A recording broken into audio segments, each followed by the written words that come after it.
I think this might be it. I think I'll actually get to beat FTL.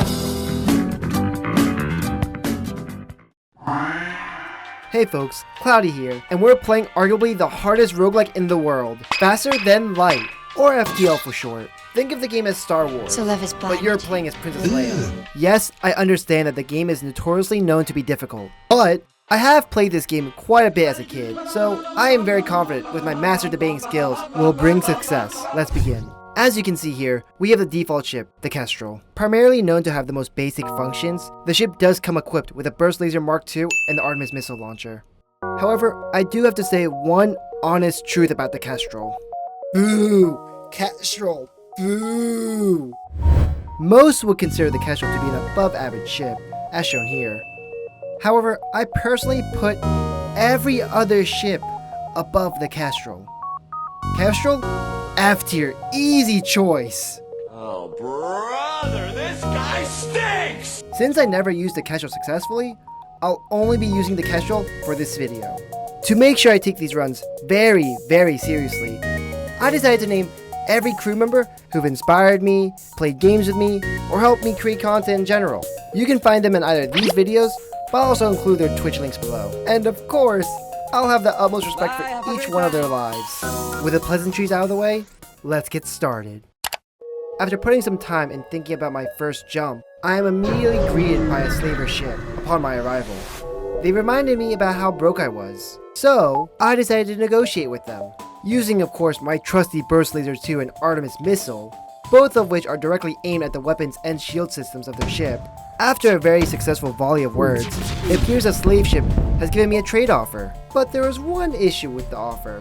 That's a little, Today's subject, slavery. That's a little messed up, but I'll take the trade. But here you ask, Cloudy, why do you need to negotiate with all these different ships? Well, my ever-curious viewer, I swear I have a sophisticated reason for this. We're gonna fight the ship. I want money. Money good. Not having money bad. Indeed, not having money is a very bad thing. Think of your ship as a Pokemon. Unless you want your rival to constantly beat the crap out of your Pokemon, you need to invest time and effort into it. Thus, my adventure began, with me going throughout space to negotiate for the best trade deals possible. However, you do get some rotten eggs eventually. Refuel, huh? So welcome to the primary loop of FTL, where at first, you're trying to upgrade your ship or buy better items from the shop, while also exploring space in order to try and get back to home base, not including side quests of course, while also negotiating with all sorts of ships in order to produce better deals for yourself. This reminds me of my favorite trade route in history, the triangular trade. But you can't just progress without some sort of plan for the future, because you do have to fight the equivalent of a Death Star at the end of the game, which is usually very difficult, but Ooh. 4 fuel and 6 missiles. Sure, I mean, I can invest into missiles. yeah, on this run I was very, very lucky. Due to me finding a surplus of missiles, and me obtaining this very unique weapon, I decided to focus on explosive ordnance. Wow. But then you'll probably ask, Cloudy, why don't you just, explore as much as you can and take your dear sweet time to get all the items you need? Well, very wise viewer, there's a very good reason as to why you don't want to get caught by this very large red zone that's slowly catching up to you, just like taxes. As you can see here, the scenario I was in, not really the best. With the ship I was up against, you can clearly see that their weapon systems were far superior than mine. Observe as I barely withstand just one volley of their attacks. Yeah, not a pretty sight for me. I did have some false hope when I landed some pretty good shots on their shield system, but like I said, false hope. I didn't do shit. I missed 2, thank God. No, did not miss. Okay. So, folks, we are focusing on one thing and one thing only, getting the out of Dodge. I have completely forgotten about the enemy fleet being here and also taking shots at my ship.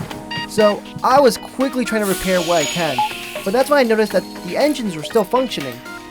Thus, I bided my time until an opportunity came for me to escape. Thank goodness. After barely surviving that hellfire, I soon had a much more heightened appreciation for my crew. Therefore, I will do my absolute best to make sure that each negotiation will proceed smoothly and safely. To prove my innocence, let me break down my negotiation techniques for you guys. Using this very, very generous and friendly pirate scout I found out here in the nebula. First, I draft up my proposal. Next, I prepare to send it to them with much haste. Despite such a generous and kind offer, these folks desire to make a bargain with me. I come to bargain. Thus, a swift second proposal is sent, which ultimately gets me what I want. But I swear that all my trade deals were for the betterment of the community. Take this ship for example. The ship was clearly way too big to fit in space, so I came up with a very clever solution to this problem. With some careful back and forth negotiation, they agreed to get properly circumcised and gave me a reward for my troubles. My luck only seemed to skyrocket as the game progressed, which is a good thing. However, there was one pretty major casualty that I almost glossed over. Take a look. Nothing. Ooh! Nice. Free shield booster. That's always beautiful. Lovely. Lovely, lovely. Ooh, that you lovely. Kiss me.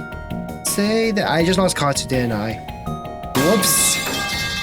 Ugh. Sadly, there was no time to mourn Katsu's death. We had invaders on board. Initially, but I specifically recruited Manti, who deal 150% more combat damage than the normal unit for this reason. After surviving the attack, I got a huge weapon upgrade that decreased attack times between weapons, which I definitely needed because I faced against the most deadliest donut in the universe. This NG ship's defensive capabilities were so strong that it took literally everything I had to negotiate with it. But that NG ship was the least of my troubles. Soon after, disaster struck again. Help me. Picori dies here. Yeah, Picori dies. No! Picori! Oh, I'm so sorry. This one was entirely my fault. If I had chosen to make Picori break out of the room instead of trying to put out the fires, she could have gone out scot-free. Yeah, my fault. I have no excuses. I'm sorry, Picori. But once more, I must press on. I get my final upgrades, then proceed to the last stand. Upon my arrival, I faced rebel ship after rebel ship as I made my way back to home base, preparing for this final fight. With my ship and crew ready, we waited for the battle to begin. The enemy flagship comes with 4 high-tier weapon systems, both cloaking and hacking systems, as well as a max-level medbay, and a crew 10 units strong, manning. But I am very confident in my ship's shields and evasion chance, so long as I don't hack either system.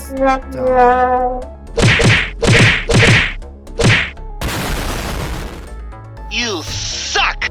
Out of all the systems the flagship could possibly hack, it hacked one of the 2 that would just instantly make me lose.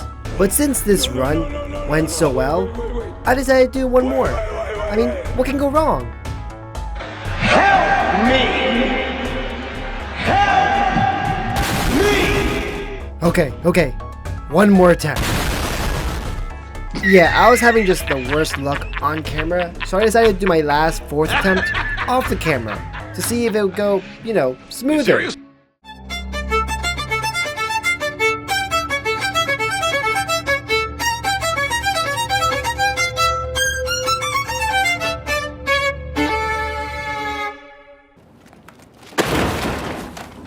But wait! There's more! Usually, I'd end with credits and my little dancing duck over here, but a punishment is needed for failing the challenge, since I did blow myself 4 times. Hey, phrasing! Fine, I broke my ship 4 times. And since just got everyone killed, I gave each one of my crew members the ability to break my body. They each got to choose a workout and a number, which I ended up adding up the totals and multiplying by 4. 88 sit-ups, 112 push-ups, and 352 squats. What the heck is wrong with you people? So besides watching this workout and me suffering, you get to enjoy a little video of me explaining why I'm American. or how I am American. Enjoy. I can't just steal an American flag and get away with it. I'm not, well, I'm gonna steal the Declaration of Independence. I might be able to pull it off, but let's not get arrested yet. So, I thought of the second best idea from a date I went with my girlfriend. So I got Raising Cane's, which I thought is probably the most American thing I could think of. Then I found out this morning that Raising Cane's is also found in Saudi Arabia. And I was like, shit, why is it in Saudi Arabia?